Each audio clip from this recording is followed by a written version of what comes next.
Je veux partager avec vous la manière dont, vous savez, lorsque les choses vont mal dans votre vie et que vous vous demandez « Où est Dieu ?» Où est Dieu dans tout cela? Où sont toutes ces choses sur lesquelles le pasteur Prince a prêché? Vous avez peut-être reçu un mauvais diagnostic du médecin. Vous avez peut-être un problème dans votre famille. Et vous vous dites, où est la bénédiction que Dieu nous a promise? Où est la percée pour laquelle j'ai tant prié? Je voudrais vous dire quelque chose. Même lorsque les choses ne semblent pas fonctionner en votre faveur, Dieu travaille dans les coulisses. Et parfois, Dieu met les choses en place, et puis, bang, il les concrétise au bon moment. Vous voyez, Dieu n'a pas délivré Israël avant la mer Rouge, n'est-ce pas? Alors qu'ils se dirigeaient vers la mer Rouge, Dieu ne les a pas délivrés. Dieu a attendu qu'ils soient devant la mer Rouge. Il voit le problème. Il crie au Seigneur, les ennemis déferlent de derrière. Ils sont sur le point de les attaquer, de les tuer, de les anéantir. Et c'est alors que Dieu ouvre la mer Rouge. Alors parfois, vous voyez, notre problème, c'est que nous tenons les choses pour acquises. Beaucoup d'entre vous ne savent même pas que Dieu les a peut-être protégés d'un accident hier. Peut-être que le diable avait prévu votre mort avant cette année, l'année dernière. Peut-être a-t-il envoyé sur votre route une maladie qui a été enrayée par un ange du Seigneur. Et le Seigneur vous a délivré. Mais bien souvent, nous ne le louons pas et nous ne le remercions pas pour ces choses dont nous ne sommes pas conscients. Si Dieu avait protégé Israël tout au long du chemin, vous voyez, nous parlons de protection. Et j'ai écrit un livre sur la protection. Je crois en la protection divine. Mais souvent, nous ne faisons pas appel au Seigneur ou nous ne le remercions pas pour une protection, une délivrance ou une aide apportée. Nous ne remercions que pour les choses dont nous sommes au courant. Ainsi, dans l'histoire d'aujourd'hui, vous découvrirez comment Dieu travaille en coulisses. Nous allons nous pencher sur l'histoire d'Esther. Êtes-vous tous prêts pour l'histoire d'Esther? Combien d'entre vous ont lu le livre d'Esther? L'histoire se déroule en 483 avant Jésus-Christ. Et l'homme qu'elle a épousé, le roi de l'histoire, beaucoup d'entre vous connaissent l'histoire. Je sais que vous connaissez l'histoire, alors je vous rappelle simplement le contexte historique. L'homme qu'elle a épousé est un homme très célèbre dans l'histoire. Il a échoué dans la bataille contre les Grecs. Il s'agit de Xerxès. Xerxès le Grand. X-E-R-X-E-S, d'après l'histoire. Et il est également connu sous le nom d'Assuérus en hébreu. C'est lui qui a organisé le concours de beauté. Et vous connaissez tous l'histoire selon laquelle Dieu a utilisé la beauté d'Esther, ou plutôt la Bible dit qu'elle a obtenu la faveur du roi. Esther est belle, mais il y a beaucoup d'autres belles femmes dans le pays. Mais ce que vous voulez, c'est la faveur. Et ce soir, vous obtiendrez la faveur de Dieu. Amen. Chaque fois que vous entendez la parole, et je veux vous dire quelque chose à propos de la parole de Dieu. Chaque fois que vous entendez la parole, et là, je voudrais m'adresser plus particulièrement à tous les jeunes. J'ai appris quelque chose quand j'étais jeune. D'accord, plus jeune que maintenant. J'ai appris quelque chose quand j'étais plus jeune. J'ai appris qu'un homme avait échoué à ses examens.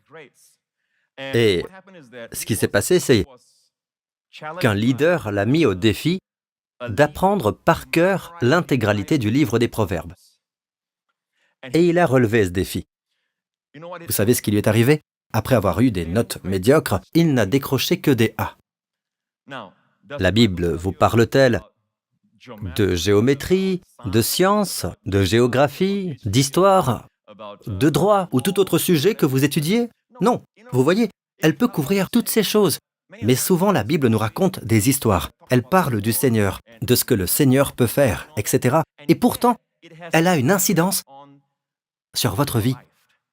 Quelle que soit votre profession, que vous soyez étudiant, que vous vous occupiez d'enfants, amen, que vous soyez enseignant, avocat, médecin, quoi que vous soyez. La parole de Dieu, lorsque vous touchez à la parole de Dieu, vous touchez au pouvoir de prospérer. Et il y a quelque chose dans la lecture de la parole de Dieu et dans le temps passé à étudier la Bible qui vous fait prospérer. À maintes reprises, alors que la grande responsabilité de succéder à Moïse lui était confiée, Dieu a dit à Josué, « Médite sur ma parole. C'est alors que tu réussiras. » Saléach, en hébreu, selon Darby, car alors tu feras réussir tes voies, et alors tu prospéreras. Pas seulement le succès, mais un bon succès. Il y a des succès qui vous éloignent de votre famille, des succès qui, vous voyez, vous coûtent dans d'autres domaines de votre vie. Mais là, c'est un bon succès. Et la Bible dit dans le psaume 1 que ceux qui méditent sur la parole de Dieu jour et nuit, tout ce qu'il fait prospérera. Quoi qu'il fasse. Donc, en touchant la parole de Dieu, vous touchez la prospérité. Je ne parle pas d'argent, d'accord? Cela peut impliquer de l'argent, car lorsque vous prospérez dans tous les domaines qui sont les vôtres, vous créez de la richesse dans votre vie. Amen. Est-ce que vous m'écoutez, les amis? Mais il ne s'agit pas que de cela. Pour ceux qui méditent sur la parole de Dieu, leur feuillage ne se desséchera pas. Leur feuillage restera toujours vert. Cela fait référence à votre santé. Cela parle du renouveau de la jeunesse comme l'aigle. Amen. Et que ta vigueur. La Bible dit que ta vigueur dure autant que ta vie. Eh bien, il y a des signes qui nous disent que plus nous vieillissons, nous avons plus de jours derrière nous. Et moins de jours et de temps devant nous. On dit que nous dépérissons, nous vieillissons. Et c'est ce qui arrive lorsque vous croyez cela, que vous y êtes exposé, que vous n'avez pas passé de temps dans la parole de Dieu. Vous voyez, le goût, le toucher, la substance n'ont pas été transmis parce que vous avez perdu le contact avec la parole de Dieu. Vous écoutez les nouvelles, vous les regardez, vous écoutez ce que les gens disent, ce que disent les experts, et ils sont amenés à dire ce qu'ils disent parce que c'est basé sur leurs 5 sens, sur leur connaissance, leur éducation, leurs études. Amen, leur vécu. Mais en ce qui vous concerne, lorsque vous passez du temps dans la parole de Dieu, vous avez une vision différente. Comme le dit la Bible, que ta vigueur dure autant que ta vie. Vous avez plus de jours, plus de temps devant vous. Certains d'entre vous ont 20 ans, n'est-ce pas? Eh bien, vous avez 20 ans devant vous. Dieu dit, autant que ta vie. Nous arrivons donc à 40, le double. Que ta vigueur dure autant que ta vie. C'est tout le contraire de ce qui se passe dans le monde. Cela va à l'opposé du monde. Et Caleb est toujours en minorité, même parmi les croyants. Alors que vous avez les 12 tribus et les 12 chefs, un seul d'entre eux croyait en Dieu. Je suis encore aussi robuste que le jour où Moïse m'a confié cette mission. Et il est alors âgé de 85 ans. Alors réfléchissez-y. Vous savez, la parole de Dieu va changer, purifier votre esprit pour que vous n'acceptiez pas si facilement les choses du monde. Est-ce que vous m'écoutez, les amis? Vous savez, lorsque le monde dit qu'il n'y a aucune provision, et en passant dans le livre d'Esther, premièrement, prenez des notes, notez ceci. Le nom de Dieu n'est jamais mentionné. Le nom de Dieu n'est jamais mentionné. Vous ne trouverez aucune mention de Dieu ou du Seigneur dans le livre d'Esther. C'est l'un des livres de la Bible où le nom de Dieu n'apparaît pas. Et pourtant, vous voyez Dieu dans les coulisses. Il ne s'agit pas tant d'un livre de miracles, car le terme « miracle » implique une intervention divine, dans une circonstance ordinaire, mais de nombreux moments clés dans le livre d'Esther sont très surnaturellement naturels. Donc ce n'est pas tant un livre de miracles qu'un livre de pourvoi, de provision, où Dieu se montre comme le Dieu de la providence. D'ailleurs, le mot « providence » vient d'un ancien mot latin, pro, vidéo. Pro, vidéo. Vous avez tous entendu vidéo. Vous connaissez tous, pas vrai? Et le mot pro signifie devant ou avant. Vidéo signifie je vois. C'est de là que vient la vidéo. Très bien. Cela signifie que Dieu voit le besoin à l'avance et qu'il y pourvoit. Provision. Même le mot provision est vision pro. Avant que cela n'arrive, Dieu pourvoit. Dieu voit ce qui va arriver. Vous ne devez pas avoir peur que la vie vous surprenne. Il faut que je m'en tienne à la leçon d'aujourd'hui. Mais, vous savez, nous sommes ici pour étudier la Bible. Et autre chose à propos de la Bible, c'est que lorsque vous touchez la Bible, vous touchez à la santé. Proverbe 4, verset 22 dit, « Car il, les paroles de Dieu, apportent la vie, dites la vie, à ceux qui les trouvent, et la guérison, dites guérison, à tout leur corps. » Même si vous ne comprenez pas, ouvrez la Bible et lisez un passage. Il a un effet purificateur, il est revivifiant, il rajeunit, il approvisionne, il a un effet bénéfique sur la santé.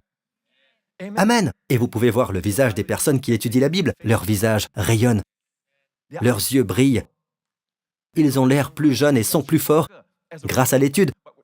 Mais dès que vous ne passez pas de temps dans la parole, que vous n'êtes pas en contact avec la parole, vous vous apercevez que votre vie devient morne et que vous devenez naturel. La première chose que nous avons apprise à propos du livre d'Esther, c'est que le nom de Dieu n'y est pas mentionné. D'accord? Mais le nom de Dieu est mentionné dans l'acrostiche. Vous savez ce qu'est un acrostiche, n'est-ce pas? Un acrostiche, prenons par exemple le mot grâce. Comment appelez-vous grâce? G-R-A-C-E. Dans l'acrostiche, chaque lettre est l'initiale d'un mot. Le G pour God, Dieu en anglais, le R pour richesse, le A pour O, A-U-X, le C pour Christ, le E pour expense dépend en anglais, God's riches at Christ's expense. Les richesses de Dieu dépendent de Christ, c'est ça la grâce. Voilà ce qu'est un acrostiche. Savez-vous qu'il y a 4 acrostiches du nom Yahvé dans le livre d'Esther? Ils sont cachés. Alors comment appelez-vous Yahvé? J'ai entendu quelqu'un dire YH. Non, non, en hébreu, ça va être Yud-He Vav-He. Mais pour simplifier, nous disons YHVH. Alors, regardez l'écran. Ça ressemble un peu au chinois. Ce ne sera pas difficile pour vous de comprendre. L'hébreu se lit de droite à gauche. D'accord? De droite à gauche. Au fait, est-ce que je vous ai dit que lorsque vous touchez à la parole de Dieu n'apporte pas seulement la vie à ceux qui les trouvent, mais la guérison à tout leur corps? Proverbe 4, verset 22. La guérison à tout leur corps. Vous voyez, lorsque vous prenez des médicaments, bien souvent les médicaments vous donnent, ils aident à soulager une certaine douleur ou un certain état, mais cela ne prend pas en compte la santé de tout votre corps. En fait, cela pourrait même poser un problème ailleurs, des effets secondaires, vous voyez. Cela pourrait vous obliger à aller aux toilettes plus souvent ou autre chose de ce genre. Mais seule la parole de Dieu est un médicament qui guérit. Proverbe 4, 22. La guérison à tout leur corps. Chaque fois que vous touchez la parole de Dieu, c'est la guérison pour toute votre chair. Alors ce soir, lorsque vous rentrerez chez vous, attendez-vous à sortir d'ici en meilleure santé, plus fort, amen, et plus prospère, dans tous les domaines de votre vie. Je ne parle pas uniquement d'argent, je veux dire prospère, amen. Voilà donc la parole de Dieu. Vous touchez la parole de Dieu, vous touchez le bon succès. Touchez la parole de Dieu, même si vous ne comprenez pas. Vous m'avez tous entendu partager l'histoire du fermier qui parle à son fils. Et le fils lui dit, « Je ne comprends pas, pourquoi devrais-je lire la Bible? Je ne comprends pas la Bible. » Le père dit, « D'accord, tu sais, fils, je peux comprendre ce que tu dis, mais va me chercher de l'eau à la rivière et arrose les plantes qui sont là. » Le fils s'apprête à prendre le seau et le père dit, « Non, prends ceci. » Vous connaissez le rotin ou l'osier, un panier en osier. Très bien, prends ça et va le remplir d'eau. Papa, ce panier ne va pas retenir l'eau.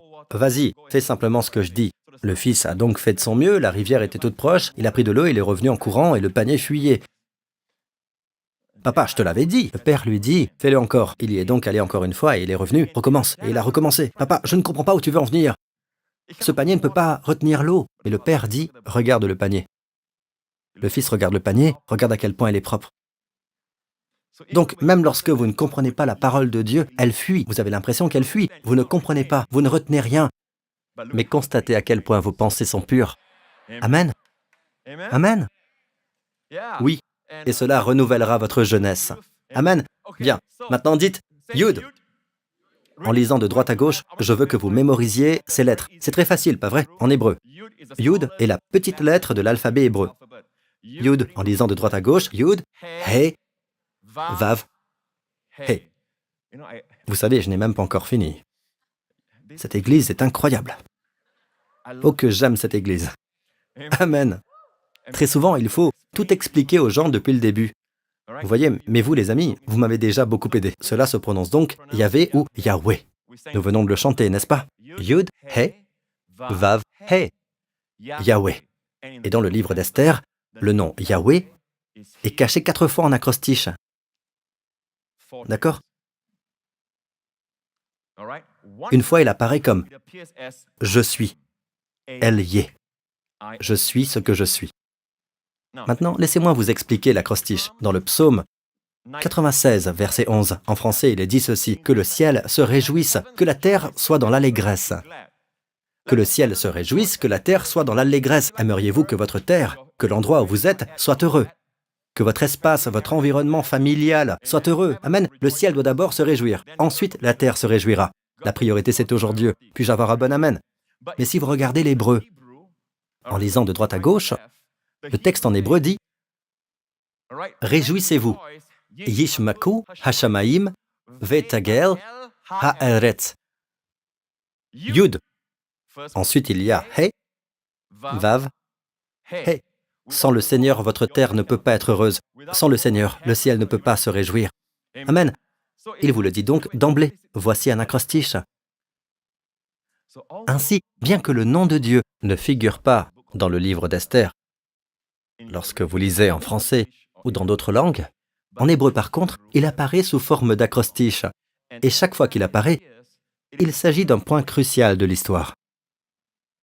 Chaque fois que cela se produit, cela change vraiment le cours des choses. Cela change tout le scénario. Voulez-vous la suite? Êtes-vous enthousiaste?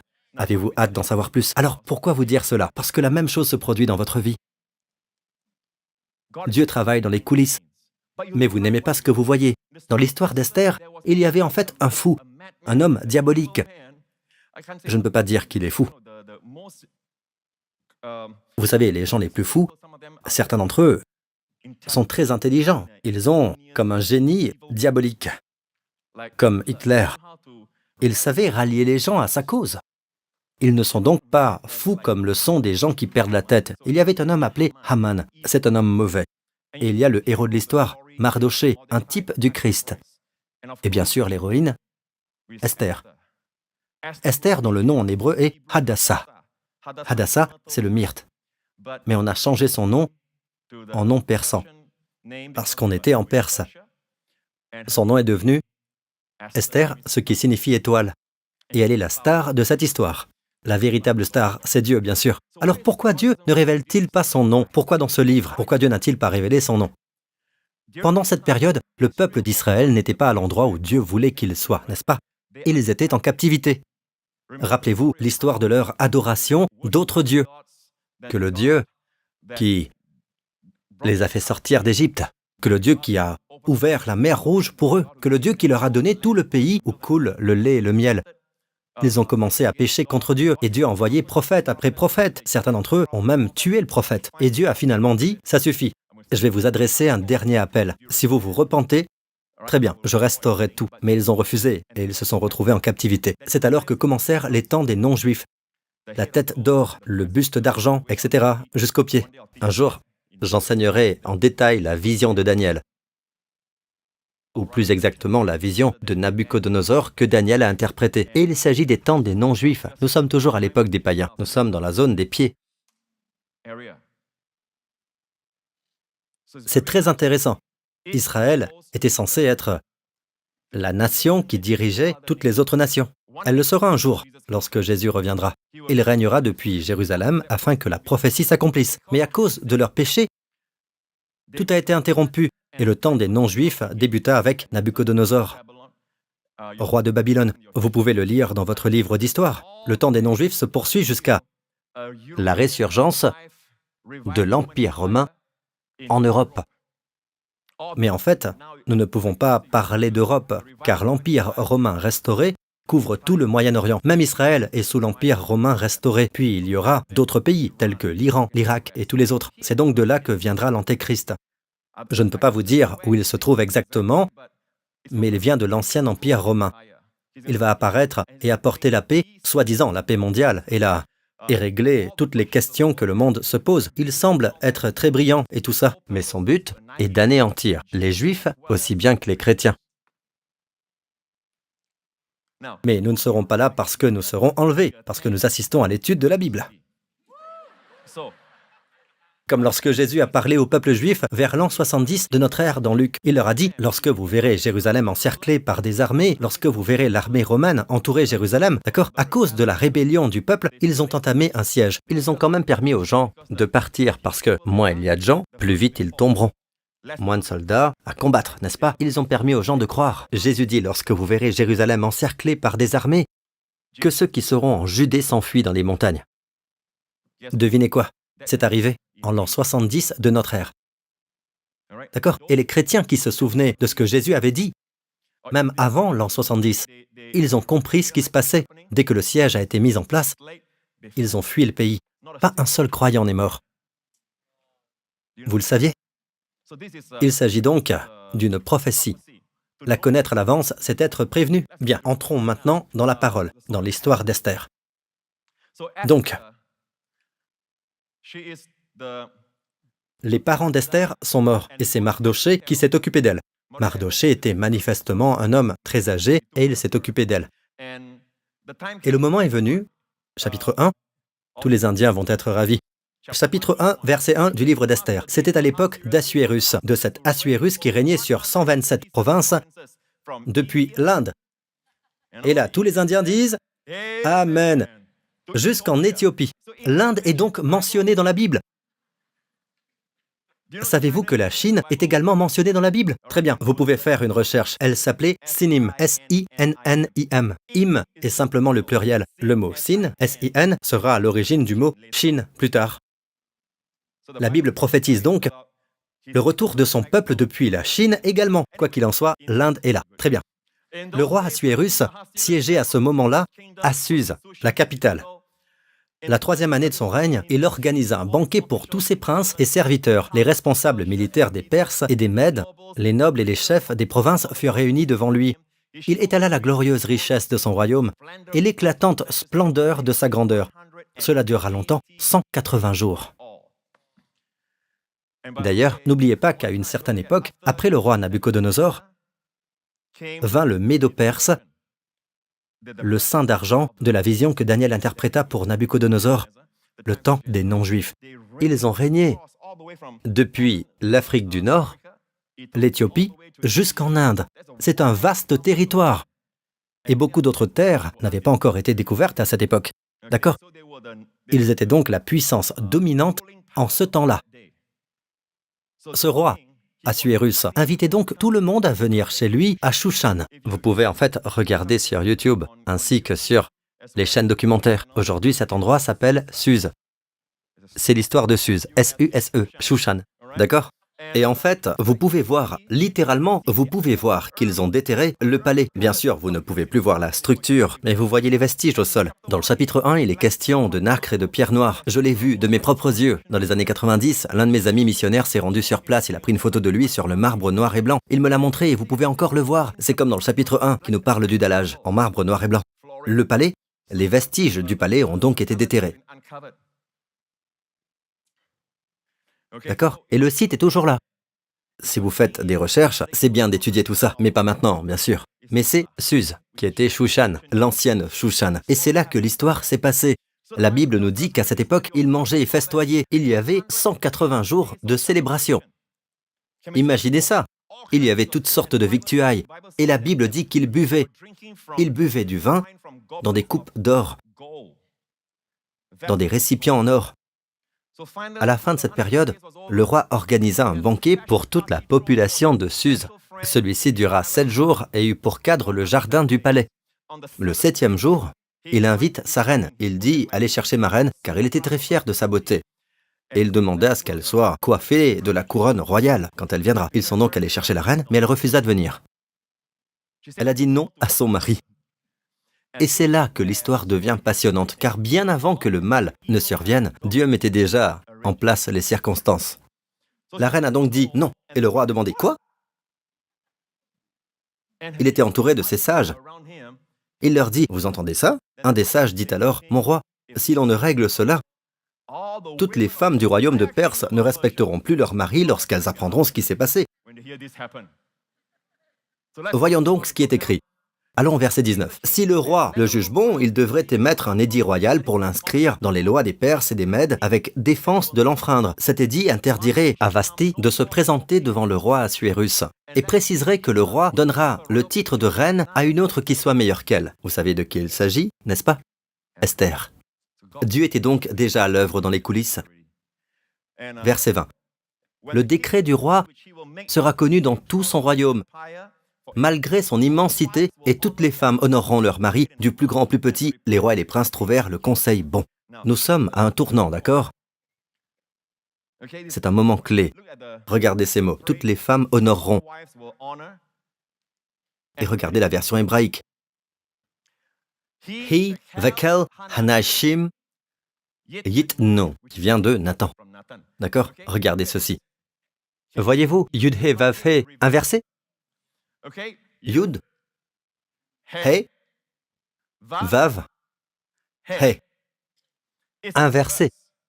Regardez bien. Et nous disons, non, en anglais ou en français, le sens, la direction est correcte. En avant, de gauche à droite. Mais rappelez-vous, l'hébreu se lit de droite à gauche. C'est donc inversé. Vous savez pourquoi c'est inversé? Sur ces 4 acrostiches, écoutez bien, 2 sont inversés, 2 sont en avant. Lorsque c'est vers l'avant, c'est Dieu qui gouverne, en direct. Lorsque c'est inversé, il a déjà pris le dessus. Il a déjà tout prévu. Et vous voyez qu'à ce moment-là, il a déjà pris la main en destituant la reine Vashti et en préparant la place pour Esther, qui sera ainsi en mesure d'aider son peuple. Bien avant que vous n'ayez un besoin, bien avant que le diable ne fourmente le moindre mal contre vous, Dieu a la provision. Dieu voit à l'avance. Puis-je avoir un bon amen? Très bien. Nous sommes à un tournant dans cette histoire. Alors voilà, l'appel est lancé. La reine est détrônée. Je suis sûr qu'elle le regrettera beaucoup, d'accord? Et l'appel est lancé. Le roi veut trouver une épouse. Toutes les femmes de la province, et il s'agit de toutes les provinces, furent donc convoquées au palais, à Shushan. Poursuivons le récit, vous voulez bien? Lorsque son tour d'aller vers le roi arriva, Esther, fille d'Abikaïl, l'oncle de Mardoché, celui qui l'avait adopté, lorsque son tour arriva, Esther ne réclama que ce que lui conseilla Hégaï, l'eunuque du roi responsable des femmes. Elle gagnait les faveurs de tous ceux qui la voyaient. Si vous avez bien suivi ce que nous avons lu plus tôt, la Bible dit qu'elle était très belle. Et pourtant la Bible dit qu'elle a obtenu faveur. Je voudrais dire ceci. Certaines d'entre vous, Pasteur Lorenz, écoute, celles et ceux qui sont beaux, qui sont jolis, eh bien, il arrive parfois que vous comptiez sur ce coup de pouce pour ouvrir des portes au lieu de compter sur la faveur. Même si Esther était belle, d'autres femmes l'étaient aussi. La manière de se démarquer, c'est toujours la faveur de Dieu. Dieu accorde sa faveur. Amen. Amen. Vous êtes nouveau dans le métier. Il y a beaucoup d'autres qui ont laissé leur empreinte bien avant vous. Il y a eu leur grand-père, puis leur père, qui leur a passé le témoin, et vous êtes nouveau dans le métier. Ils étaient là depuis. Eh bien, vous savez quoi? La faveur fera la différence. Si les gens vous apprécient, ils vous apprécient. Amen. Je voudrais vous dire autre chose concernant ces femmes. Si vous lisez, j'aimerais pouvoir vous lire l'intégralité de cette portion, mais nous n'avons pas le temps. Mais si vous lisez l'intégralité, vous verrez que cela parle des femmes qui ont été amenées au palais. Avant de voir le roi, elles baignaient dans du parfum pendant 6 mois. Puis dans un autre parfum, pendant encore un certain temps. Tout cela est donc simplement époustouflant, très élaboré, très prospère, très somptueux. Ainsi la Bible nous dit au verset 16, Esther fut conduite vers le roi Assuérus dans son palais royal, le 10e mois. Le roi préféra Esther à toutes les autres femmes. Elle gagna ses faveurs et sa sympathie plus que toutes les autres jeunes filles. Il mit la couronne royale sur sa tête et la proclama reine à la place de Vasti. Donc, encore une fois, vous avez la grâce et la faveur. Ce qui était le thème pour mon premier séminaire, ou une conférence que j'ai donnée pour l'église Hillsong, et qui s'intitulait « La grâce et la faveur ». Amen. Et si vous mettez votre confiance dans la grâce et la faveur de Dieu, vous irez loin. Amen. Des portes s'ouvriront. Ne dépendez pas uniquement de votre intelligence. Voyez-vous, le problème avec nous, Singapouriens en particulier, c'est que vous êtes intelligents. Vous êtes vraiment intelligents. Alors, vous avez tendance à vous appuyer sur votre intelligence. Vous comptez sur votre expérience. Non, remerciez Dieu pour l'éducation reçue. Remerciez Dieu pour votre expérience. Remerciez Dieu pour votre parcours. Remerciez Dieu pour tout ce à quoi vous pouvez penser, pour l'aide reçue, mais que votre cœur dépende entièrement du Seigneur, de sa faveur et de sa grâce. Amen. D'accord? Une fois de plus, la Bible souligne que le Saint-Esprit fait en sorte de nous donner, pour bien faire passer le message, elle gagna ses faveurs et sa sympathie. Bien, continuons. Verset 18. Le roi organisa un grand banquet en l'honneur d'Esther. Il accorda aussi des dispenses d'impôts aux provinces et distribua des cadeaux avec une générosité toute royale. Le drame va maintenant s'intensifier. Nous arrivons au chapitre suivant. Dans le chapitre 3, nous avons cet homme maléfique, Haman. Je vous l'ai dit, n'est-ce pas? Il est un type de l'Antichrist à venir. Bon, Haman est de la tribu des Amalécites, et les Amalécites haïssent Israël. En fait, lorsque les enfants d'Israël sont sortis d'Égypte, les Amalécites venaient de l'arrière et anéantissaient, détruisaient, tuaient les enfants, ceux qui étaient à la traîne, les personnes âgées, les plus faibles. Et Dieu dit à Israël, ne tolérez jamais les Amalécites. Alors qu'est-ce que l'Amalécite aujourd'hui, votre chair? Tout ce que vous tolérez, tout ce que vous ne détruisez pas, vous détruira. Il a demandé à Saül de tuer les Amalécites. Il ne l'a pas fait. Alors qu'il était sur le mont Gilboa, c'est un Amalécite qui l'a tué. C'était donc un principe. De nos jours, nous ne tuons plus les gens. Aimez votre prochain. Aimez également vos ennemis. Amen. Ainsi, le principe de l'Ancien Testament est toujours le principe de la chair. Amalécite, en fait, le mot hébreu, amal, signifie travailler dur. Travailler dans la douleur. Amal. Ça se rapporte à quoi? Il s'agit de la chair. La chair demande un effort physique. Tuez-le. Tuez cet effort charnel. Cela provoque du stress. Cela provoque des maladies. Cela provoque un manque de repos. Cet effort charnel vous vole votre quiétude, votre sérénité. Il faut, je dois. Que dois-je faire? Je vais vous dire, arrêtez ça. C'est la Malécite, tuez-le, ou c'est lui qui vous tuera. C'est un principe de la Bible. D'accord? Aman est donc de cette tribu des Amalécites. Et nous ne savons pas comment il s'est retrouvé en Perse. Il n'est pas perse. Et pourtant, il est monté en grade pour devenir le premier vizir du roi, le premier ministre. Il est le numéro 2. Et il avait tellement... Le roi l'aimait tellement, on ne sait pourquoi, mais le roi en a fait son bras droit alors qu'il n'est même pas perse.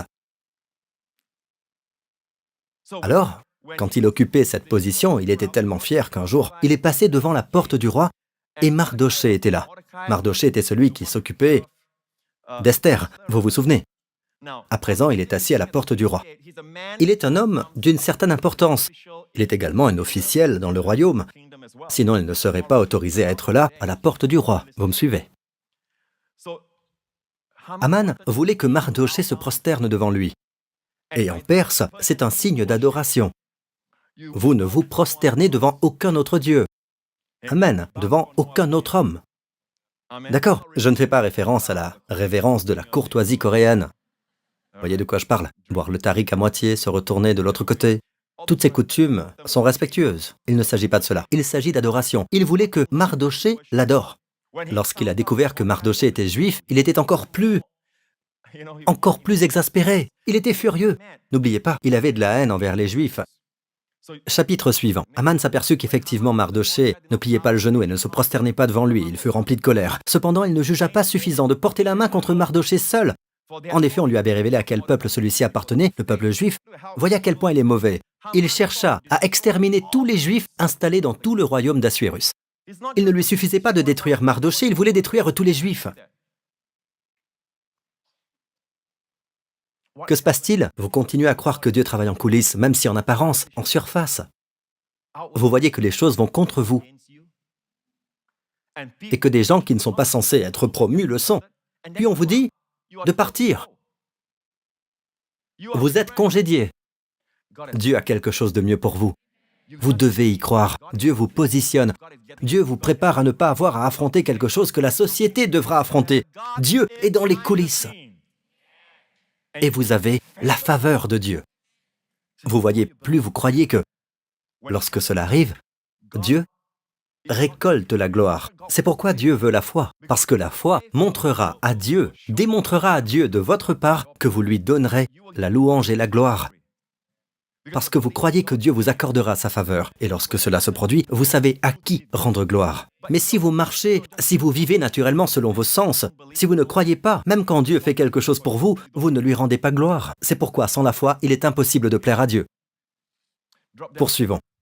La 12e année du règne d'Assuérus, le premier mois, c'est-à-dire le mois de Nissan, on jeta le pour, c'est-à-dire le sort. C'est comme un dé de l'époque, mais il le faisait tourner. On l'appelait pour, d'où le mot Purim. Aujourd'hui encore, le peuple juif célèbre Purim pour commémorer la victoire sur Aman et la façon dont Dieu a préservé le peuple juif à l'époque d'Esther. C'est la fête d'Esther et il la célèbre chaque année. Elle porte le nom de Purim, le pluriel de pour. Pour est en fait le dé ou le sort. Ils le font tourner. Et vous savez ce qu'ils ont fait? Ce qu'Aman a fait avec ses hommes. Il leur a dit « Trouvons un jour pour les tuer et je le recommanderai au roi ». Ils firent donc tourner le pour et le sort désigna le 13e jour. C'est peut-être de là que vient la tradition, la superstition, selon laquelle le 13 est un jour néfaste. Mais pour son peuple, Dieu transformera un jour néfaste en jour mémorable. Un jour de victoire, un jour que vous célébrerez. Vous allez bientôt voir cela se produire, d'accord? C'est donc le 13e jour que le sort a désigné. Poursuivons. On convoqua les secrétaires du roi le 13e jour du premier mois et l'on écrivit un message. Le message fut écrit au nom du roi Assuérus et l'on y apposa l'empreinte du roi. Bien, voyons la suite. Le verset 13. Voilà. Les lettres furent envoyées par l'intermédiaire de coursiers dans toutes les provinces du roi. Elles disaient qu'il fallait exterminer, massacrer, supprimer tous les Juifs, jeunes et vieux, petits-enfants et femmes, en un seul jour. Et quel jour était-ce? Le 13e du 12e mois, c'est-à-dire le mois d'Adar. Et procéder au pillage de leurs biens. Oh, je ne vous ai pas dit ceci.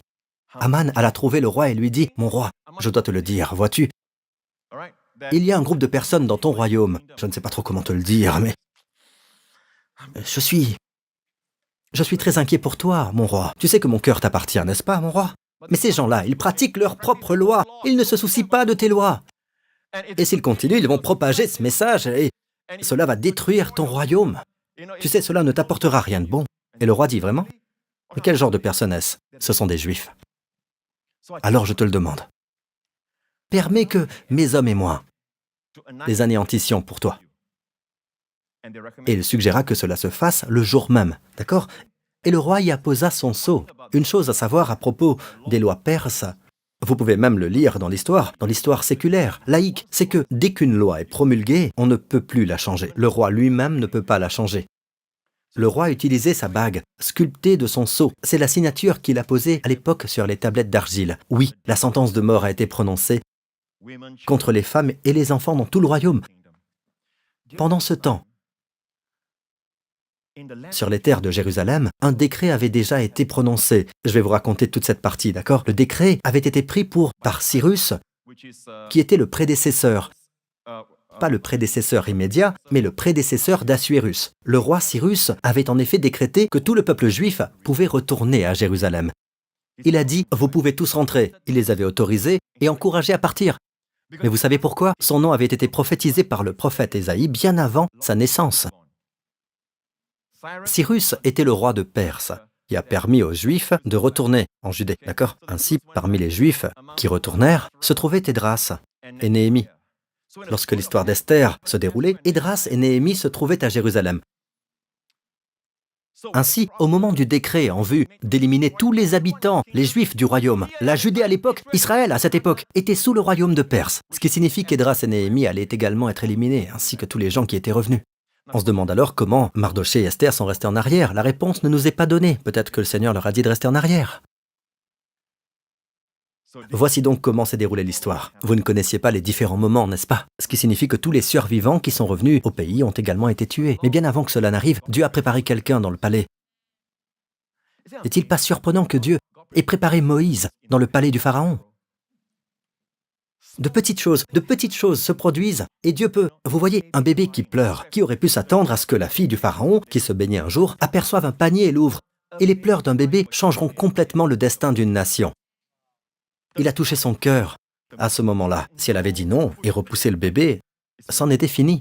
Dieu peut travailler avec les choses les plus petites. Et parce que nous sommes des prédicateurs fiers, d'accord? Je vais commencer par moi-même, Marc et d'autres. Nous sommes des gens, bien des fois, nous cherchons les grandes choses, nous passons à côté des petites choses que Dieu accomplit dans notre vie. Mais Dieu peut utiliser les toutes petites choses pour changer les choses en votre faveur. Les pleurs d'un bébé, la colère, le tempérament d'une femme, Vasti. Et puis, Dieu l'a destitué. Dieu peut agir à travers toutes ces choses. Dieu fera que la colère de l'homme le glorifie. Je pense que c'est dans les psaumes. Nous avons le verset ici. Il est dit « Car la colère de l'homme te louera. Tu te ceindras du reste de la colère. » Vous comprenez ce que cela signifie ou pas? Même si l'homme est en colère contre Dieu, même si l'homme est en colère contre ses enfants, Dieu peut utiliser la colère de l'homme pour se glorifier. Vous le verrez. Et quelle que soit la colère qui reste, Dieu l'utilisera pour se ceindre, pour se revêtir. Alléluia. Revenons à Esther. Le jour a donc été fixé. Vous me suivez jusqu'ici? Que va-t-il se passer? Dans le chapitre 4, nous retrouvons Mardoché qui criait à pleine voix son amertume, recouvert d'un sac et de cendres. Il avait entendu le décret et il avait envoyé un message. Il n'avait pas accès au palais. Mais Esther y était. Alors il a envoyé un message par l'intermédiaire d'un messager à Esther disant, voyons ce qu'il a dit au verset 14. « En effet, si tu gardes le silence maintenant, le secours et la délivrance surgiront d'autre part pour les Juifs, tandis que ta famille et toi, vous mourrez. Qui sait, peut-être est-ce pour une circonstance telle que celle-ci que tu es parvenu à la royauté. Me permettez-vous de vous dire quelque chose? Si Dieu permet que nous soyons utilisés pour faire quelque chose, considérez cela comme un privilège. Vous savez pourquoi? L'aide viendra quand même d'ailleurs. Si vous ne voulez pas faire le boulot, d'accord? Puis-je dire ceci? Dieu n'est pas à court de ressources. Lorsque Dieu vous dit de faire quelque chose, il prévoit de vous bénir, il vous positionne de tous les bateaux. Je veux dire, Pierre n'est pas le seul avec un bateau sur le lac de Galilée. Il y a d'autres bateaux également. Mais lorsque Jésus est monté dans ce bateau et qu'il a dit « Puis-je emprunter ton bateau pour prêcher aux gens, car ils me pressent ?» Il a prêché depuis l'eau. Et vous savez, l'acoustique est incroyable. Lorsque vous prêchez depuis l'eau, cela porte votre voix à tous les milliers de personnes près du lac de Galilée. D'accord ? Cela peut sembler être du temps perdu pour les pêcheurs. Perdu entre guillemets. Les pêcheurs auraient pu l'utiliser pour pêcher. Vous pourriez dire que ce soir, vous perdez votre temps. Mais attendre du Seigneur n'est jamais du temps perdu parce que ceux qui comptent sur l'Éternel renouvellent leur force. Ils prennent leur envol comme les aigles. Ils courent sans s'épuiser. Ils marchent sans se fatiguer. Les adolescents se fatiguent et s'épuisent. Les jeunes gens se mettent à trébucher. Mais ceux qui comptent sur l'Éternel prennent leur envol comme les aigles. Ils courent sans s'épuiser. Waouh, comment ça se fait? Ils marchent sans se fatiguer. Le secret, c'est de compter sur le Seigneur. Laissez donc le Seigneur prendre ce bateau. Amen. Après avoir prêché, le Seigneur dit, « Pierre, allons pêcher. » Pierre dit, « Attends, non. Allons pêcher. » Et c'était une pêche si abondante que le filet était sur le point de se rompre et le bateau de couler. Il est un bon rémunérateur. Imaginez maintenant s'il était parti avec le bateau de quelqu'un d'autre. Cette personne aurait reçu toutes les bénédictions. Lorsque le Seigneur vous dit de faire quelque chose, il vous positionne. C'est un privilège. Car si vous ne le faites pas, le secours et la délivrance surgiront d'autre part. Et qui peut dire, si vous n'êtes pas venu dans le royaume pour un moment comme celui-ci? Amen. Et Esther dit de répondre à Mardoché. Je suis convaincu qu'il y a des dirigeants qui ne se bougent pas parce qu'ils ne veulent pas renoncer à quelque chose. Alors vous voyez, ils s'assoient et ils voient d'autres personnes bénéficier de la bénédiction qu'ils auraient pu avoir. Des gens qui ont eu l'onction et l'appel qu'ils auraient pu avoir, mais ils ont dit non à Dieu. Et cette personne a dit oui. Et elle a obtenu ce qu'elle était censée obtenir. Il y a des choses que Dieu récompense, des choses que nous pouvons tous avoir par la grâce, à travers la foi, mais il y a des choses pour lesquelles il vous donne la grâce. Elle peut être vaine si vous ne l'utilisez pas, mais si vous le faites, il vous récompensera pour avoir utilisé la grâce accordée. C'est ce qu'on appelle une récompense. Très bien, continuons. Nous sommes à la fin du chapitre 4. Nous arrivons maintenant où nous n'avons eu qu'un acrostiche jusqu'à présent, n'est-ce pas? Nous allons maintenant arriver au chapitre où il y a 2 acrostiches. Un autre point crucial. C'est donc une situation désespérée. Amen. Esther est sur le point d'aller vers le roi. Esther est sur le point de rencontrer le roi. Et elle savait qu'une des autres lois de Perse est que si vous vous présentez devant un roi sans y être invité, vous mourrez. Le roi doit vous inviter, ou si vous entrez, le roi doit tendre son sceptre pour montrer qu'il est content de vous voir.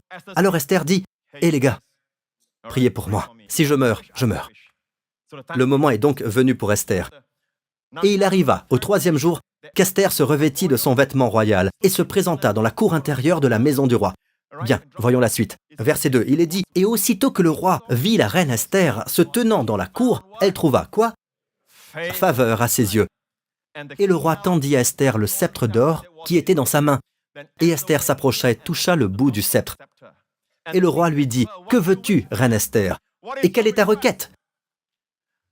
Quand ce serait jusqu'à la moitié du royaume, elle te sera donnée. » Bien, poursuivons. Voilà, nous y sommes. Verset 4. Et Esther dit, si le roi le trouve bon, que le roi et Haman avec lui viennent aujourd'hui au festin que je lui ai préparé. Mesdames, c'est ce qu'on appelle le timing. Elle n'a pas dit « Sauve mon peuple » directement. Parfois, il faut être stratège. Amen. Passer par son estomac. Amen. Et puis, vous voyez, elle l'invite et elle crée un suspense. C'est surprenant ce qu'elle fait. Et elle a laissé venir le roi et Haman. Et ces mots dans le verset 4, que le roi et Haman avec lui viennent. Voilà un acrostiche. Voyons cela de plus près. Yavo, Hamelech, Verman, Hayon. Alors cette fois-ci, c'est lu de droite à gauche, car ces mots sont prononcés dans l'instant même. Yud, He, Vav, He. Tout est lié à ce banquet que vous allez bientôt découvrir. D'accord? Alors, Haman était tellement fier, Haman était très heureux, il est rentré chez lui et il a raconté tout ça à sa famille, vous voyez. Passons au banquet. Plus bas. Et le roi dit à Esther, pendant qu'on buvait le vin, « Quelle est ta demande? Elle te sera accordée. » Bien. Verset suivant, et Esther répondit et dit, « Voici ma demande et ma requête. » Ainsi, même à l'heure du banquet, elle dit, « Je veux organiser un autre banquet demain. » Créant à nouveau du suspense. Vous voyez, le roi dit, « Dis-moi ce que tu veux. Je te donnerai la moitié du royaume. Je veux seulement ceci, c'est ma demande. Viens demain, s'il te plaît. » D'accord? J'organise un autre banquet. Et c'est ce jour-là qui a tout changé. Voyons la suite. Et ce jour-là, Aman sortit joyeux et le cœur gai. Mais lorsque Aman vit à la porte du roi Mardochée, qui ne se leva ni ne bougea pour lui, Aman fut rempli de fureur contre Mardochée. Mais Aman se contint et rentra dans sa maison, et il envoya et fit venir ses amis, et Zeresh, sa femme. Poursuivons. Verset 11. Et Aman leur raconta la gloire de ses richesses et le nombre de ses enfants. Il s'est vanté auprès de tous ses amis. Ce gars a un vrai problème d'orgueil. Pas vrai? Et l'orgueil précède la chute. C'est bien vrai. Et tout ce en quoi le roi l'avait agrandi et l'avait élevé au-dessus des princes et des serviteurs du roi. Et Aman dit, la reine Esther n'a même fait venir personne avec le roi au festin qu'elle a fait. Excepté moi. Et pour demain aussi. Je suis invité chez elle avec le roi. Nous continuons. Verset 13. Mais tout cela ne me sert de rien, aussi longtemps que je vois Mardochée, le juif, assis à la porte du roi. Et Zeresh, sa femme, et tous ses amis lui dirent qu'on prépare un bois, haut de 50 coudées, pas loin de 23 mètres. Vous voyez sa folie. Et c'est derrière sa maison que cela a été construit. Vous verrez plus tard que la structure est construite derrière la maison de Haman, parce qu'il veut voir Mardochée pendu, haut et court. Et la chose plut à Haman. Revenons au verset 13. Mais tout cela ne me sert de rien, est un autre acrostiche. Et cette fois-ci, inversé. Regardez cela. Cela ne me sert de rien. De l'hébreu inversé, de gauche à droite, Yud, He, Vav, He. Haman est en colère contre Mardochée et Dieu fait en sorte que la colère de l'homme le glorifie. Car il aurait pu avoir pardonné, il aurait pu changer, mais non. Et à cause de cela, Dieu fera en sorte que la colère de l'homme le glorifie. Ainsi, quoi que les gens fassent contre le Seigneur ou contre son peuple, Dieu fera en sorte qu'il le loue. Attendez un peu. Même dans votre vie personnelle, le diable a pu sembler faire des incursions. Attendez, la santé que vous retrouverez sera plus forte. Amen, la provision sera plus importante. Votre destination, c'est l'abondance. David dit, « Il est bon pour moi d'être humilié. Il m'a mis au large. » Nous ne faisons pas du camping dans la vallée. Le Seigneur me conduit à travers la vallée. Il ne m'a pas conduit à rester là, mais à travers. Amen. Il n'est pas question de s'installer, de tourner en rond. Non, à travers la vallée. Revenons à Esther, chapitre 5. Très bien. Je dois vous lire le prochain chapitre, d'accord? C'est mon chapitre préféré. Nous conclurons bientôt. C'est mon chapitre préféré, alors je dois vous le lire. Encore une fois, je vous l'ai dit tout à l'heure, Dieu utilise quoi? Les choses les plus simples. Par exemple, c'est Dieu qui donne le sommeil aux mendiants ou aux rois. Nous tenons le sommeil pour acquis, mais Dieu donne le sommeil et Dieu peut enlever le sommeil. Parfois, vous passez une nuit blanche et vous demandez au Seigneur, « Qu'est-ce que tu veux me dire ?» Prenez votre Bible. Même s'il s'agit d'une attaque ou d'autre chose, prenez votre Bible. Passez ce temps avec le Seigneur. Prendre sa Bible, c'est prendre la provision. Prendre la Bible, c'est prendre la santé. Prendre la Bible, c'est profiter des qualités d'une jeunesse renouvelée. Prendre sa Bible, c'est prendre la sagesse. Alors cette nuit-là, dites cette nuit-là, lorsque la famille d'Aman parle de construire une potence de presque 23 mètres de haut pour y pendre Mardochée alors que tous ces mauvais plans se déroulaient dans cette maison, cette nuit-là, le sommeil fuyait le roi.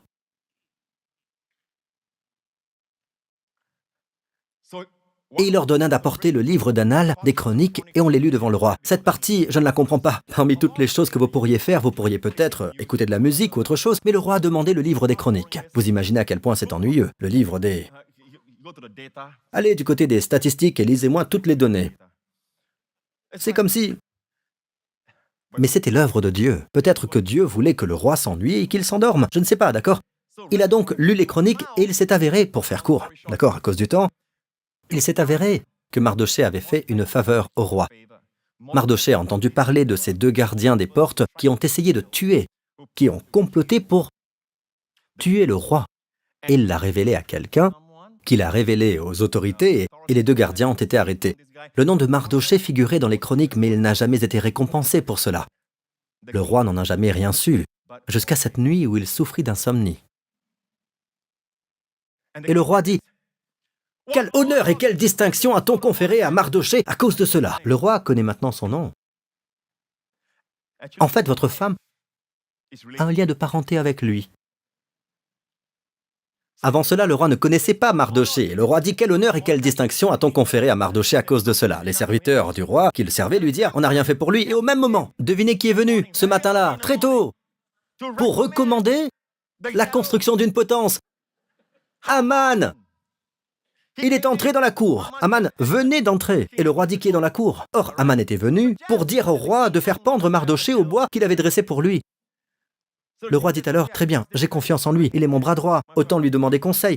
Continuons. Et les serviteurs du roi lui dirent, voici Aman qui se tient dans la cour, et le roi dit qu'il entre. Et Aman entra, et le roi lui dit, Aman, que faut-il faire à l'homme que le roi se plaît à honorer? Et Aman pensa dans son cœur, qui le roi se réjouirait-il d'honorer plus que Bibi? Plus que moi. Je suis sûr que lorsqu'il est entré et que le roi a posé cette question, Aman a dit, très bien. Que dois-je faire pour l'homme que j'aimerais honorer? Vous voyez, lorsque vous êtes orgueilleux, vous pensez que tout tourne autour de vous. Vous êtes si vaniteux. Vous pensez qu'il n'est question que de vous. Bien, verset suivant. Et il lui répondit, si le roi veut honorer un homme, il faut prendre un vêtement royal que le roi a déjà porté, ainsi qu'un cheval que le roi a déjà monté. En d'autres termes, la Porsche ou la Lamborghini du roi, et sur la tête duquel on est posé une couronne royale.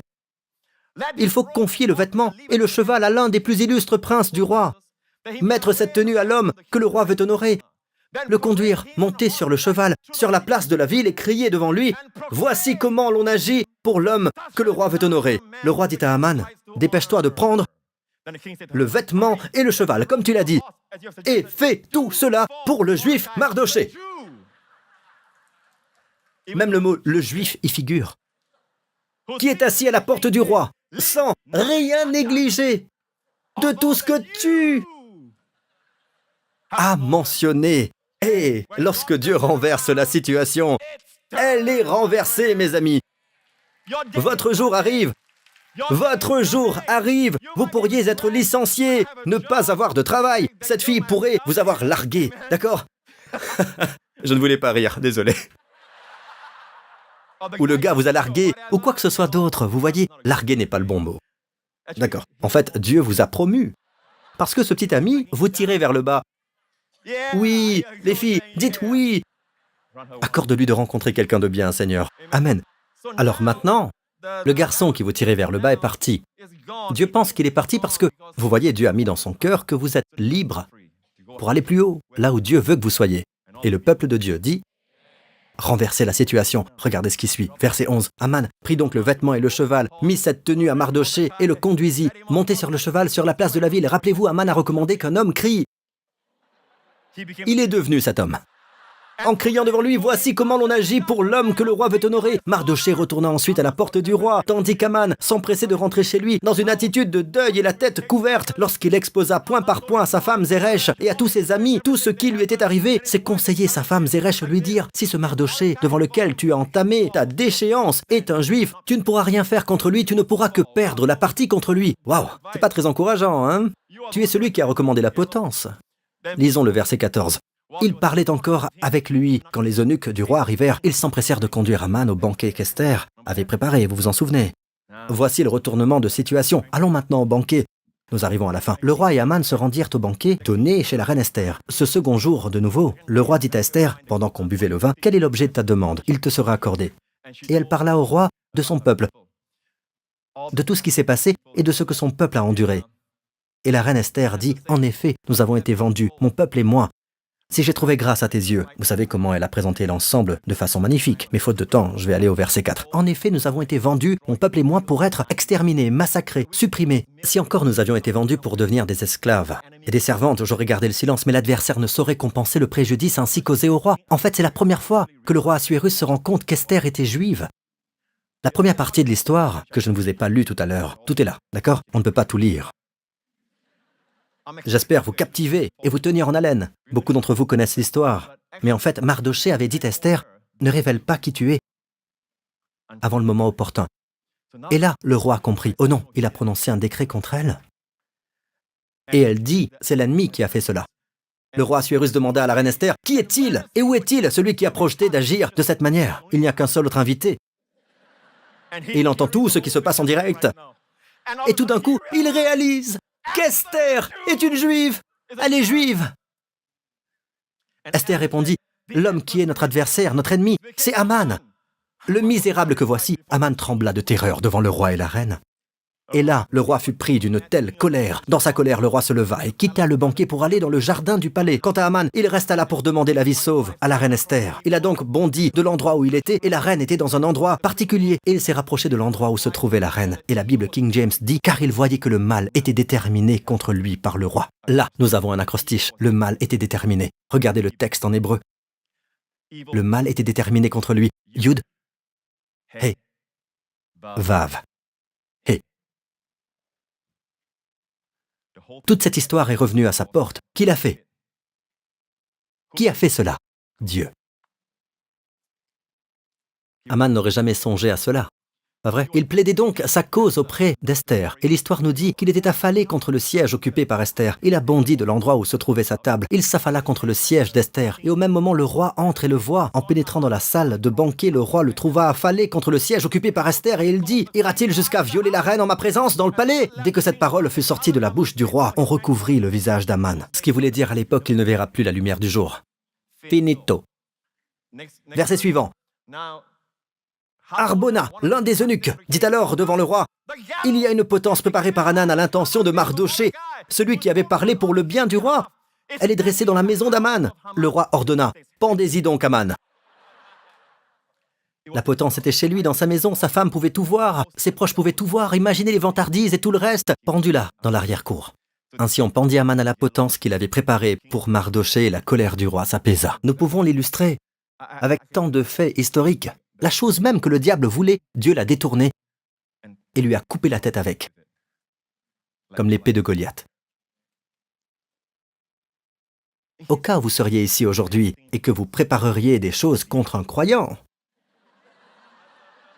et vous les croyants, ne vous réjouissez pas. La Bible dit, priez pour ceux qui vous maltraitent, qui vous persécutent. Vous savez pourquoi? Ils ont besoin de vos prières.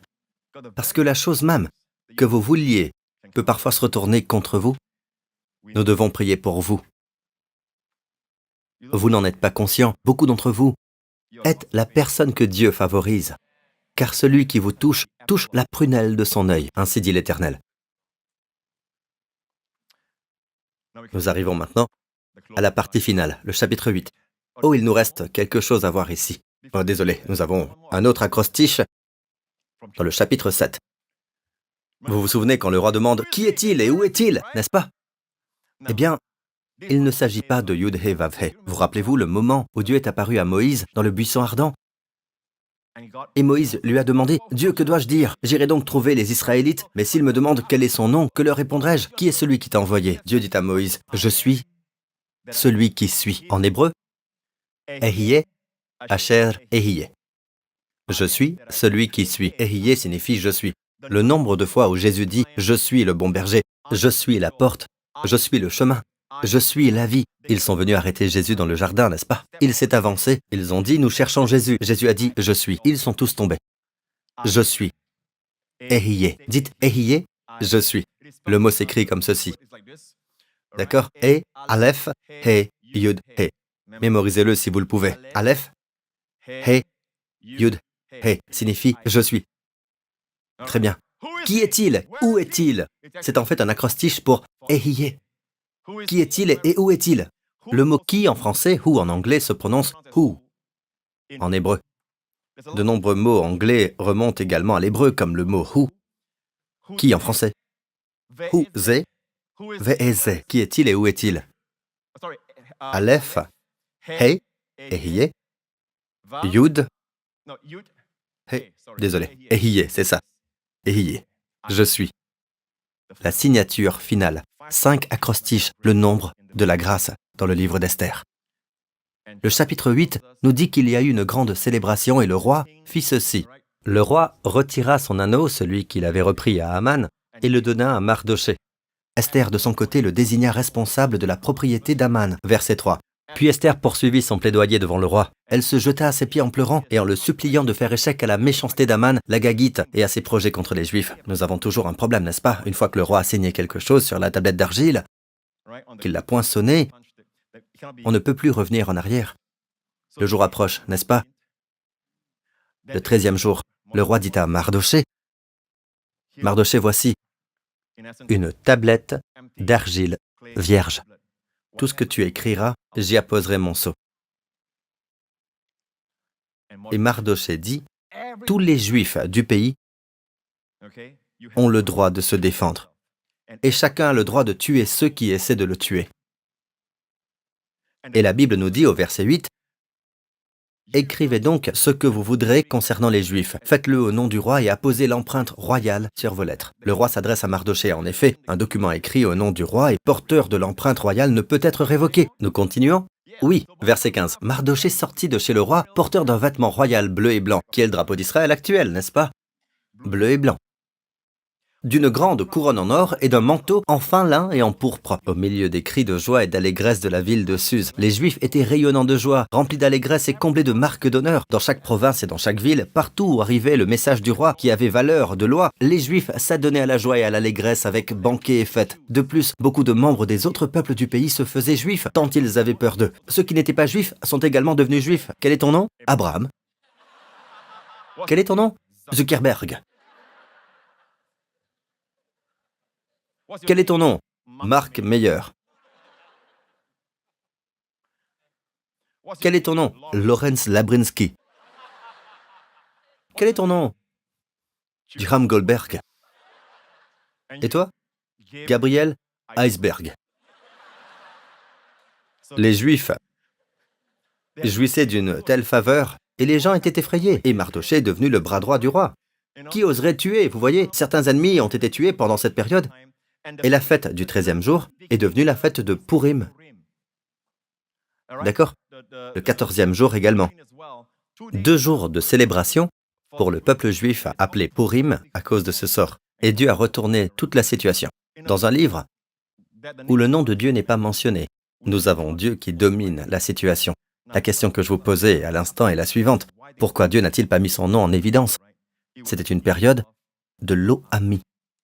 Bien avant qu'il n'aille en captivité, Dieu avait déjà dit, pendant ce temps-là, si vous êtes dans le pays des non-juifs, je cacherai ma face. Deutéronome 31. D'accord ?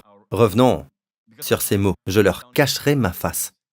Dieu dit, et moi je cacherai entièrement ma face en ce jour-là. Pourquoi ? Parce qu'ils ont rejeté le Seigneur.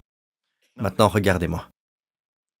Dieu demanda au prophète Osée, nomme ton fils Lo-Ami, ce qui signifie « pas mon peuple ».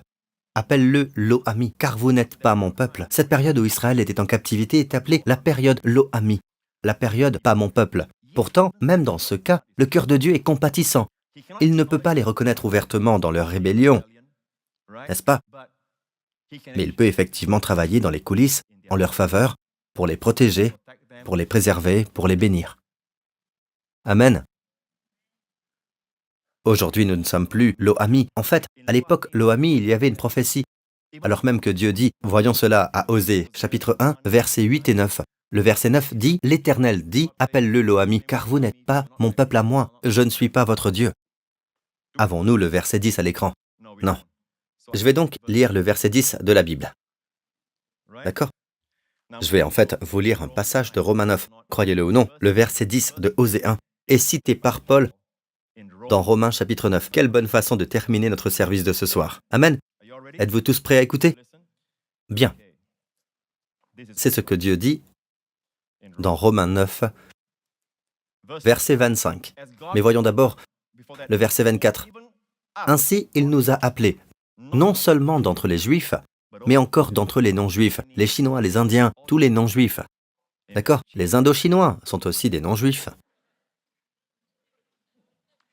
C'est aussi ce qu'il dit dans le livre d'Osée. « J'appellerai mon peuple celui qui n'était pas mon peuple, et bien-aimé, celle qui n'était pas la bien-aimée. » Et là, où on leur disait, « Vous n'êtes pas mon peuple », ils seront appelés fils du Dieu vivant.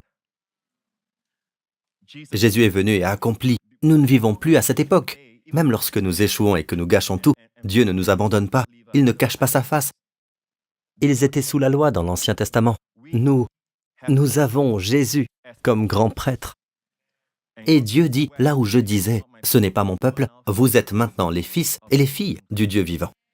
Amen. Et bien des années après cela, après l'histoire d'Esther, Jésus reviendra pour le reste, restaurer Esdras, Néhémie, Dieu leur a permis de retourner en arrière pour voir ce qu'ils feront du Messie lorsqu'il viendra. Et malheureusement, ils ont mis le Messie sur la croix. Il y a donc eu une autre dispersion après l'an 70 de notre ère, et ce jusqu'à ce jour. Elle va durer jusqu'à ce que Jésus revienne et aime à nouveau Israël. Et Israël pleurera, et Israël dira « Baruch haba Beshem Adonai, béni soit celui qui vient au nom de l'Éternel ». Lorsque Jésus fut crucifié, les pharisiens dirent à Ponce Pilate, qui avait mis le titre de Jésus au-dessus de sa tête, « Changez ce titre! Changez ce titre !» Pourquoi ont-ils tant insisté pour changer le titre? L'inscription qu'ils ont placée au-dessus de Jésus était en latin, en grec, en hébreu, et elle disait ceci. Jésus de Nazareth, roi des Juifs. Et regardez cette image sur l'écran. C'est écrit en 3 langues, le latin, le grec et l'hébreu. Et regardez bien, y voyez-vous l'acrostiche? Yeshua s'écrit Yud. Le mot suivant est Ha Yehudim, Ha Melech, Ha Yehudim. D'accord? Yeshua Ha Nazri ve Melech Yah Yehudim. D'accord? La lettre suivante est Vav. Et le dernier mot, Ha Yehudim, c'est He. Yeshua commence par Yud. Ha Nazri de Nazareth. Ve Melech commence par Vav. Ha Yehudim des Juifs. He. Ainsi, ce que les pharisiens et le peuple d'Israël ont vu lorsqu'il était cloué sur la croix, c'était Yahvé. Et pourtant, Ponce Pilate a simplement inscrit Jésus de Nazareth, roi des Juifs, Yeshua, Jésus, Ha-Nazri, de Nazareth, Ve-Melech, roi, Yah Yehudim, des Juifs. C'était simplement son titre, et pourtant les pharisiens l'ont vu, le peuple d'Israël l'a vu, Yud-He-Vav-He, crucifié sur cette croix. C'est pourquoi le pharisien dit « Changez ça, changez ça !» Pilate répondit « Ce que j'ai écrit, je l'ai écrit. » Dieu ne permettra à personne de le changer. Yahvé est venu. Il a vécu parmi nous. Il est mort comme notre sauveur et il est ressuscité d'entre les morts pour être notre grand prêtre et notre berger. Dans les psaumes, chapitre 22, « Mon Dieu, cela commence par « Mon Dieu, pourquoi m'as-tu abandonné ?» Psaume 22, verset 2, Psaume 23, verset 1. C'est là où il se trouve aujourd'hui. « L'Éternel est mon berger, je ne manquerai de rien. » Psaume 24, verset 8 dit « Qui est ce roi de gloire? Il revient, nous ouvre les portes de l'éternité, soulève les barrières. Jésus vient pour nous. Amen. Et nous l'accueillerons. Amen. À Jésus soit toute la louange, toute la gloire et tout l'honneur. Amen. Que l'on baisse la tête, fermez les yeux, vous tous ici présents. Si vous n'avez jamais mis votre confiance en Jésus comme votre sauveur, je vais prier pour vous maintenant. Que tout ce qui est arrivé à Esther et au peuple juif, que vous en fassiez aussi l'expérience. N'oubliez pas qu'il dit « Voici mon nom ». Quoi que vous ayez besoin, comme un chèque en blanc, je suis, complétez-le. Que voulez-vous qu'il soit? Eh bien, le médecin m'a dit que je souffrais de telle maladie. Je suis ton médecin, je suis celui qui guérit. Je suis ton thérapeute. Je suis toujours fatigué, je suis ta force. Je suis préoccupé par le fait que mon grand-père soit mort jeune et que mon père soit mort jeune. Je suis ta durée de vie. Vous ne vous rendez pas compte, Pasteur Prince? Mes affaires sont en baisse, tout dégringole. Je suis ton banquier. Je suis celui qui fournit. Je suis ce que je suis. Il se tient devant vous dans toute sa plénitude et sa réserve inépuisable. Et il vous dit, prenez-moi comme vôtre, à vous de remplir le vide. Alors si c'est votre cas, où que vous soyez en ce moment, si vous voulez obtenir le pardon de vos péchés, si vous voulez faire partie du peuple de Dieu, dites cette prière avec moi maintenant. Dites, Père Céleste, je crois que le Christ est mort pour mes péchés et que tu l'as ressuscité d'entre les morts quand tous mes péchés ont été effacés et que j'ai été justifié en lui. Jésus-Christ est mon Seigneur et mon Sauveur, maintenant et pour toujours, au nom de Jésus. Amen. Mettons-nous tous debout. Laissez-moi vous bénir. Merci Seigneur. Que le Seigneur vous bénisse avec les bénédictions qu'il a accordées à Esther, la faveur et la grâce Puissiez-vous obtenir la faveur et la grâce de ceux auprès de qui Dieu veut que vous ayez la faveur. Et pour ceux qui ne sont pas bons pour vous, que Dieu ferme les portes, mais ouvre les portes de l'opportunité, des portes d'amitié, des portes de relations qui sont grandes pour vous, qui sont bonnes pour vous. Le Seigneur vous donne la faveur de ceux qui comptent vraiment. Le Seigneur vous accorde d'être toujours au bon endroit au bon moment. Toujours.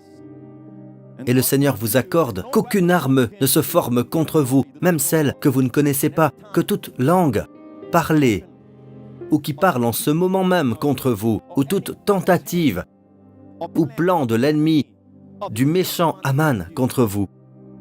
Le Seigneur fait que tout cela tombe à terre et ne prospère pas.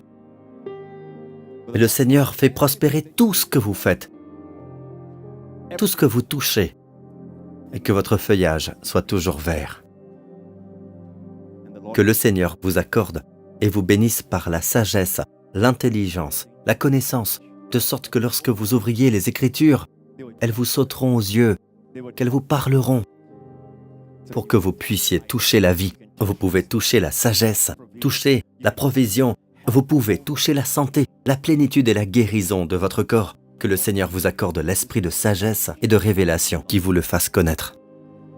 Et que tout ce que vous faites, pensez et dites glorifie l'unique Yahvé, Yeshua, Yahvé qui sauve, au nom de Jésus. Et le peuple de Dieu dit que Dieu vous bénisse. À très bientôt.